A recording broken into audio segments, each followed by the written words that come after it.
Harry Jayaraj music சூப்பராக இருக்குது. ரொம்ப நாளைக்கு அப்புறம் ஒரு கம்பேக்னு சொல்லலாம். 3 சாங்ஸ் இருக்குது, பிஜிஎம் எல்லாமே ஒர்க் அவுட் ஆகிருக்கு. சூப்பராக பண்ணியிருக்கு. சூப்பரான ஒரு ரொம்ப நாளைக்கு அப்புறம் ஒரு கம்பேக்கு. அதுவும் ஏஎல் விஜயோட அந்த கூட்டணி வந்து நல்லா இருந்துச்சு. நிறையா நல்லா மியூசிக் வாங்கியிருக்காரு. ஜியா சங்கர் தமிழுக்கு ஒரு நல்ல சூப்பராக பெர்ஃபார்ம் பண்ணியிருக்காங்க. இன்னும் தமிழில் நிறைய படங்கள் உங்களுக்கு வரும். எனக்கு நிறைய இடங்களில் தமனாவை பார்க்குற மாதிரி இருந்துச்சு. நல்லா பெர்ஃபார்மன்ஸும் நல்லா பண்ணியிருந்தாங்க. அர்ஜுன் அசோகன் சூப்பராக பெர்ஃபார்ம் பண்ணியிருந்தார். அவருமே ஒரு சர்ப்ரைஸ் எலமெண்ட் மாதிரி இருந்துச்சு. விஜயோட மேக்கிங் நல்லா இருந்துச்சு படம் ஃபுல்லாகவே. அவர் ஸ்டைல் ஆஃப் மேக்கிங்னு ஒன்று இருக்கும்ல, அந்த எமோஷனு, அதுக்கப்புறம் பிக்சரைசேஷனு எல்லாமே மொத்தமாக ஸ்காட்லாண்டில் போய் அது நல்லா இருந்துச்சு. லவ் ஸ்டோரியாக இருக்குது, அதனால் படம் வந்து யூத்துக்கு இன்னும் சூப்பராக இருக்கும். ஃபேமிலியும் பார்க்கலாம். நல்ல சூப்பரான படம் சார். கண்டிப்பாக சார், அதே மாதிரி தான் இந்த படமும் இருக்குது. அதை ஃபேமிலியும் பார்க்கலாம். இந்த ஜென்ரேஷனில் உள்ள யங்ஸ்டர்ஸ்க்கு சூப்பரான படம். ஃபேமிலியாக பார்க்குறதுக்கு தரமான படம் தான் சார். இது சூப்பராக இருக்குது படம் எல்லாம். கிளைமேக்ஸ் சார் நல்லா இருக்குது. லவ் எப்படி ட்ரூவாக இருக்கணுன்றதுக்கு நல்ல ஒரு எக்ஸ்பிளனேஷன் இந்த படம் நல்லா இருக்குது.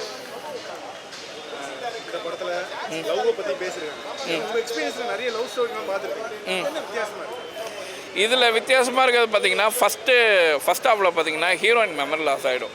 அப்போ எப்படி ஹீரோ கொண்டு போகிறாரு,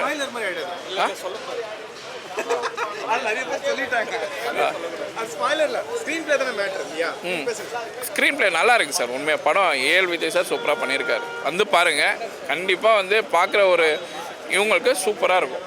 மக்களுக்கு சரியான. ஆமாம் சார், மியூசிக்கு சூப்பராக இருக்குது, பாட்டு தரமாக இருக்குது, நல்லா சூப்பரான படம் சார்.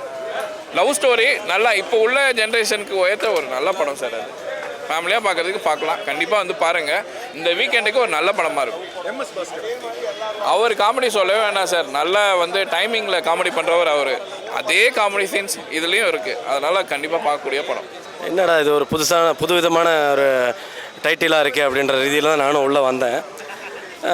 நிஜமாகவே அந்த டைட்டிலுக்கு ஏற்ற ஒரு படத்தை ஏஎல் விஜய் சார் கொடுத்துருக்காரு. அதே மாதிரியே நடித்த கதாபாத்திரங்கள் உள்ளே இறங்கிய எம்எஸ் பாஸ்கரா சாராக இருக்கட்டும், இல்லை ஹீரோவாக இருக்கட்டும், இல்லை ஜியா சங்கர் அவங்களா இருக்கட்டும், ஒரு நல்ல ஒரு கதாபாத்திரத்தை வெளிப்படுத்தியிருக்காங்க. நல்லா இருக்குது மூவி. இதில் வந்து அந்த படத்தோட டைட்டில் மாதிரி பார்த்திங்கன்னா அதான் ஒரு மெமரி லாஸ்ன்ற ஒரு கான்செப்டை உள்ளே கொண்டு வந்திருக்காங்க. ஒரு லவ் ஸ்டோரியில் ஒரு மெமரி லாஸ்ன்றதை வந்து புதுவிதமாக இருக்குது. இல்லை அதுதான் சொல்லணேன். இது பொதுவாகவே ஃபஸ்ட்டு காதல் காதலில் நம்ம எப்படி வேணாலும் நம்மளுடைய விஷயத்தை, அதாவது கதையை வெளிப்படுத்தலாம். ஏன்னா ஒரு காதல்ன்றது ஒரே ஒரு லைனப்பில் வராது. வித்தியாசமான லைனப். ஏஎல் விஜய் சார் ஒரு புதுவிதமான ஒரு லைனப்பை உள்ளே கொண்டு வந்திருக்காரு. நல்ல ஒரு 2026 இது ஒரு காதல் தொடக்கத்துக்கு ஒரு நல்ல மூவியாக இது அமைஞ்சிருக்கு அப்படின்றத நான். ஐயோ தலைவர் 25 வருஷம் சார். அவருடைய மியூசிக் நம்ம வந்து ஆமாம் 25 வருஷம் ஆக்சுவலாக ஆகிடுச்சு அவர் ஃபீல்டுக்குள்ளே இறங்கி. ஒரு நல்ல 25 வருஷத்துக்கு நமக்கு நல்ல ஒரு மியூசிக் இதுவரையுமே கொடுத்துருந்தாரு. அந்த ஒரு சில்வர் ஜூப்ளி அப்படின்ற மாதிரி நம்ம சொல்கிற மாதிரி இந்த மூவி அவருக்கு ஒரு சில்வர் ஜூப்ளி கொடுத்துருக்கு அப்படின்றத நான் சொல்கிறேன். நல்ல ஒரு மியூசிக்கை கொடுத்துருக்காரு.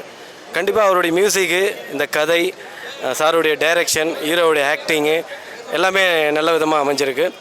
இந்த 2026 நல்ல ஒரு மூவியாக இது வந்திருக்கு.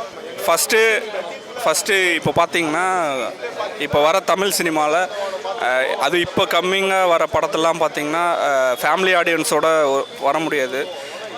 அப்படி வந்தாலும் ஏதாவது பெரிய லெஜெண்டரி டைரக்டர் வந்து நல்லா எடுத்தால் தான் உண்டு. இப்போ நல்ல தொடக்கம் 2026 காதல் ரீசெட் ரிப்பீட் அப்படின்ற ஒரு ஃபேமிலி ஆடியன்ஸாகவும் இருக்கட்டும், லவ்வர்ஸாக இருக்கட்டும், எல்லாருக்கான படம் இது. அப்படிலாம் கிடையாது. யூத்துக்கு ரொம்ப பிடிக்கும். ஏன்னா அவங்களோட கனெக்ட் பண்ணிக்க முடியும். ஒரு சில மெச்சூர்டாக இருக்கிறவங்க 60+, 50+க்கு வந்து கொஞ்சம் கனெக்ட் ஆகாது. ஏன் அப்படின்னா இது லவ் சப்ஜெக்ட்டு. ஆனால் ஒரு இடத்துல கூட முகம் சுளிக்கிற அளவுக்கு எந்த சீனும் இருக்காது. கம்ப்ளீட் ஃபேமிலி என்டர்டெய்னர் இது. எம்எஸ் பாஸ்கர் சார்லாம் வந்து நம்ம த்ரூ அவுட்டாக எல்லா படத்துலையும் நம்ம பார்க்க முடியாது. அவரோட ஹியூமர் சென்ஸ் எல்லாமே மிஸ் பண்ணியிருந்தோம். ஆனால் இந்த படத்தில் பார்த்திங்கன்னா அவரோட humour sense through out the movie ஃபுல்லாக ட்ராவல் பண்ணியிருக்காரு. அது ரொம்ப நல்லா இருக்குது பார்க்க. ஏஎல் விஜய் சாரும் அப்படி தான். இவ்வளோ நாள் அவர் படம் இல்லாமல் இருந்தது. இந்த படம் மூலயமா பார்த்திங்கன்னா நெக்ஸ்ட்டு நான் இருக்கேன் அப்படின்ற நெக்ஸ்ட் லெவலுக்கு போயிருக்காரு. அதே மாதிரி மது முகேஷ் ஆக்டர் இந்த ஆல்ரெடி 2 படம் நடிச்சிருக்காரு. ஆனால் இந்த படத்தில் வந்து த்ரூ அவுட் த மூவி ஹீரோவாக பண்ணியிருக்காரு. அவரோட டெபியூ மூவி மாதிரியே இல்லை. ஏஎல் விஜய் சாரோட படம்லாம் ஃபேமிலியாக பார்க்கலாம், குழந்தை குட்டிகளோட பார்க்கலாம், ரொம்ப சொல்லிக்கிற மாதிரி இருக்கு. படமே ட்ரெண்டியாக இருக்குது. இந்த அளவுக்கு பசங்களுக்கு அது மாதிரி ஏதாவது சீன்ஸ் அந்த மாதிரி இருக்கா? இல்லை, கண்டிப்பாக இருக்குது. அதான் நான் சொன்ன மாதிரி ஏஎல் விஜய் சார் வந்து த்ரூ அவுட் அந்த ஃபேமிலி என்டர்டெய்னர் போனால் அதுலேயும் டீசெண்டாக போவார். லவ் போனால் அதுலேயும் டீசெண்டாக தான் போவார். இதில் 90s கிட்ஸ்லேருந்து நம்ம ஸ்கூல் டேஸில் கண்டிப்பாக ஒரு பப்பி லவ் எல்லாருக்குமே இருக்கும். அதை மாதிரி ஒரு லவ்வை வந்து அழகாக நீட்டாக எப்படி கனெக்ட் பண்ணியிருக்காரு, ஒருத்தவங்களுக்காக உண்மையாக இருக்கணும் அப்படின்ற அது இந்த ஜென்ரேஷனில் அதை சொல்லியிருக்கிறாரு. அது ரொம்ப பார்க்க நல்லா இருக்குது. அதனால் நீங்கள் கண்டிப்பாக ஃபேமிலியோடு நீங்கள் பார்க்கலாம். ஆமாம், கண்டிப்பாக ஹாரிஸ் ஜெயராஜரோட கம்பேக் மூவி தான் இது. இதுக்கு முன்னாடி வேறு ஒரு மூவி பண்ணியிருந்தார். ஆனால் இந்த மூவியில் பார்த்தீங்கன்னா ரொம்ப நல்லா பிஜிஎம் ஸ்கோர்லேருந்து சாங்ஸ்லேருந்து எல்லாமே அவரோட ஸ்டைலில் ரொம்பவே நல்லா இருக்குது. கண்டிப்பாக ஹாரிஸ் ஜெயராஜ் சாரை நாங்கள் இவ்வளோ நாள் மிஸ் பண்ணோம். இந்த படம் மூலயமா நான் எங்கேயும் போகலடா, இங்கே தான்டா இருக்கேன் அப்படின்னு சொல்லி தன்னை ரெனிவல் பண்ணியிருக்காரு அவர். த்ரூ அவுட் த காதல் ரீசெட் ரிப்பீட் வந்து 2026ஓட ஒரு நல்ல தொடக்கம். அவர் லவ் தொடக்கம், டீசெண்டான லவ் தொடக்கம். இது இன்னும் 100 days சக்ஸஸ்ஃபுல்லாக போகணும் தேட்டரில். இதில் நடித்த க்ரூஸ் லவ்வில் எல்லோரும் டெக்னீஷியன்ஸ் எல்லாருமே நெக்ஸ்ட் லெவல் போகணும் அப்படின்னு இறைவனை நான் வேண்டிக்கிறேன். நல்லா இருக்குங்க காதல் ரீசெட் ரிப்பீட்டு. ஆக்சுவலி என்னென்னா இதில் நடித்த ஆக்டர் வந்துட்டு ஆல்ரெடி 2 படம் பண்ணியிருக்காங்க, அடியே அதுக்கப்புறம் போட்டுன்ட்டு. ஆனால் இதில் காதல் ரீசெட் ரிப்பீட்லன்னு மது முகேஷ் நடிச்சிருக்காரு, சூப்பராக நடிச்சிருக்காரு. இது வந்து நான் 7வது சேனலில் சொல்கிறேன். எல்லாம் நீங்கள் சொல்லுவீங்க காசு வாங்கிட்டு இவன் பேசுகிறான்ட்டு, ஆத்மாத்மாவாக சொல்கிறேன். ஏன் நான் இதை சொல்ல வரேன்னா, நமக்குள்ளே வந்து இந்த தமிழ் இண்டஸ்ட்ரி பார்த்தீங்கன்னா பாலிடிக்ஸ் வந்து அதிகமாகவே இருக்குது. இவன் நல்ல படம் எடுத்துட்டா இவன் படம் எங்கே, அந்த படம், அந்த மாதிரி பாலிடிக்ஸ் இருக்கிற வரையும் கண்டிப்பாக சார். ஏன் நான் சொல்ல வரேன்னா, நீங்கள் ஆந்திராலலாம் எடுத்துட்டிங்கன்னா படம் வந்துட்டு எங்கேயோ போயிட்டானுங்க. நார்மல் படம்லாம் 1000 கோடி அந்த மாதிரிலாம் இருக்குது. இங்கே எவ்வளோ நல்ல ஒரு லெஜெண்ட் டேரக்டர்லாம் இருக்காங்க.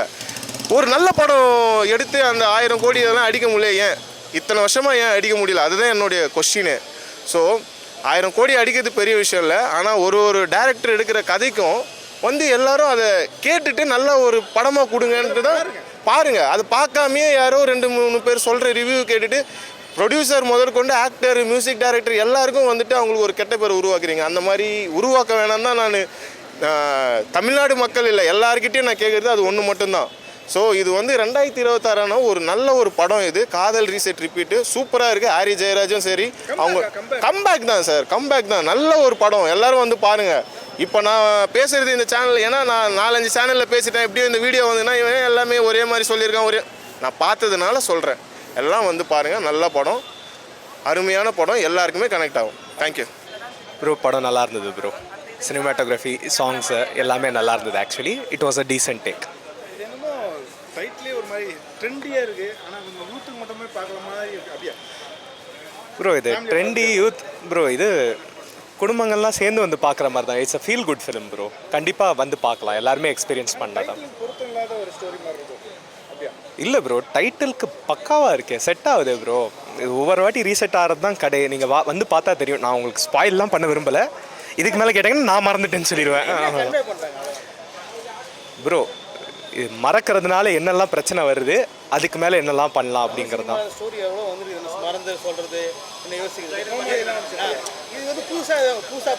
ப்ரோ அப்படி பார்த்தா ஹீரோ ஹீரோயின் எல்லாமே அதே அரைச்சு பழசான கதை தானே ப்ரோ. அப்படிலாம் இல்லை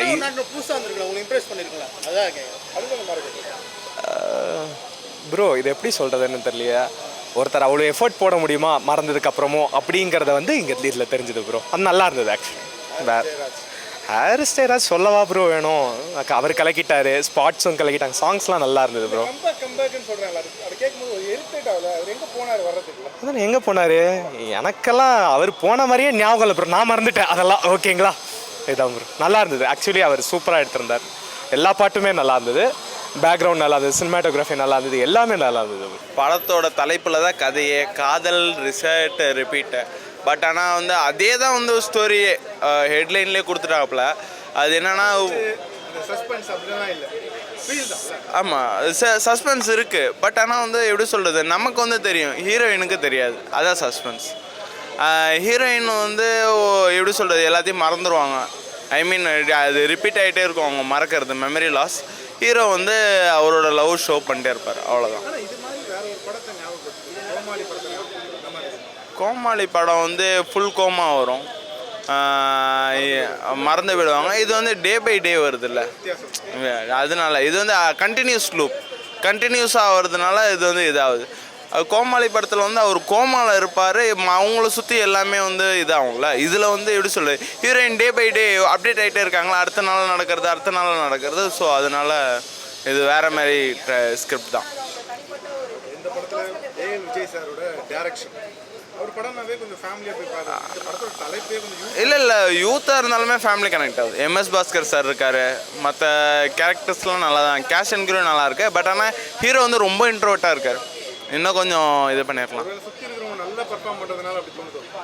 அப்படி சொல்ல முடியாது, ஏன்னா வந்து எல்லாருமே நியூ ஃபேஸஸ். நம்ம தமிழ் சினிமாவில் வந்து எல்லாருமே வந்து எல்லாத்தையும் வந்து இதில் பார்த்தது இல்லை, சில சைட் கேரக்டர்ஸ் தான் வேணும்.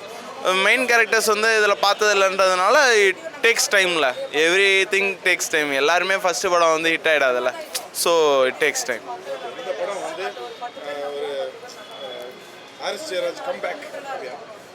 ஹாரிஸ் ஜெயராஜுக்கு வந்து அவர் மார்க்கெட் விட்ட போல எப்போ கம்பேக் ஆகுது. அவர் நீங்கள் வந்து போனால் தானே வரத்துக்கு, நீங்கள் வந்து மூவி வைஸ் கம்பேக் கொடுக்கலான்னு சொல்லலாம். பட் ஆனால் ஒரு மியூசிக் வைஸ் கம்பேக்னு நீங்கள் சொல்ல முடியாது. ஏன்னா நீங்கள் வந்து லெஜெண்டில் பார்த்தீங்கனாலே லெஜெண்ட்லேயே வந்து மியூசிக் சூப்பராக இருக்கும். நீங்கள் வெறும் லெஜெண்ட் ஆடியோ மட்டும் பாருங்களேன், அதோட டைட்டில் தீமே நல்லாயிருக்கும். மூவியை விடுங்க, மூவியை நான் வந்து எதுவும் சொல்லலை. பட் ஆனால் அவரோட மியூசிக்ன்றது வந்து என்றைக்குமே வந்து ஃப்ளாபேக்கே கிடையாது, ட்ராபேக்கும் கிடையாது, ஃப்ளாபேக்கும் கிடையாது. ஹாரிஸோட மியூசிக் வந்து எப்போ வேணால் கேட்கலாம், எப்படி வேணால் கேட்கலாம், எத்தனை வருஷம் வேணால் ரிப்பீட்டடாக லூப்பில் கேட்கலாம். அதுதான் ஹாரிஸோட மியூசிக்கு. நீங்கள் வசீகரா இன்னைக்கு கூட போட்டிங்கனாலும் ஃபுல் சவுண்டில் வச்சு கேட்கலாம், உங்களுக்கு காது வலிக்காது, இது வலிக்காது, நீங்கள் ஸ்டில் அதுக்கு வைப் பண்ணுவீங்க. அதுதான் ஹாரிஸோடது, அதுதான். அப்போ இந்த படத்தை வந்து அவங்க நம்ம எல்லாரும் பார்க்கலாம், ஃபேமிலியாக பார்க்கலாம், கப்புள்ஸாகவும் பார்க்கலாம். அது வந்து எல்லாத்துக்கும் கனெக்ட் ஆகும். சன் டிவியில் போட்டு பார்க்கலாம், அவ்வளோதான், ஃபேமிலியாக பார்க்கலாம். உண்மையை சொல்லுங்க, ஹாரிஸ் ஜெயராஜ் கம்பேக் தான். யார் டென்ஷனா சொல்லுங்கள், யாரை காட்டுங்க. அவர் எங்கே போனார் வர்றதுக்கு அப்படின்னு. அப்படிங்களா, நல்லா தான் ப்ரோ இருக்குது. என்ன ப்ரோ அவர் பழைய பாட்டெலாம் கேட்கல, மஞ்சள் வெயில், இந்த எங்கேயும் கதெல்லாம் அவர் கேட்கல போல். சூப்பராக இருக்குது ப்ரோ. யூத்துக்கு மட்டும் தான் பார்க்கணும்ல, யார் வேணாலும் பார்க்கலாம் ப்ரோ.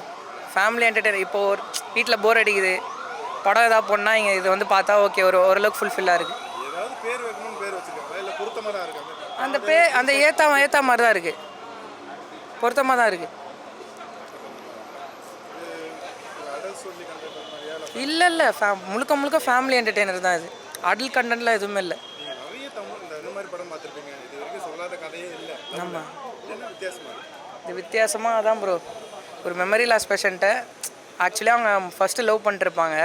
ஒரு மெமரி லாஸ் பேஷண்ட்டை அவங்களுக்கு எல்லாமே மறந்துடும், நான் தான் ஒரு லவருன்னு சொல்லி ப்ரூவ் பண்ணுறது, அதான் கதை. ஒரு படத்தை ரிவ்யூ மூலமா ஜட்ஜ் பண்ணுறது சரியாக தவறான்னு நினைக்கிறீங்க? நீங்கள் பிடிச்சிருக்குன்றீங்க, பிடிக்கல அப்படின்னு சொல்கிறவங்களுக்கு பற்றி என்ன?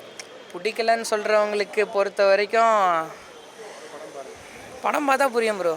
நான் இப்போது என்னை பொறுத்த வரைக்கும் இந்த படம் பார்த்திங்கன்னா ஹானஸ்ட்டாக நல்லா இருக்குது.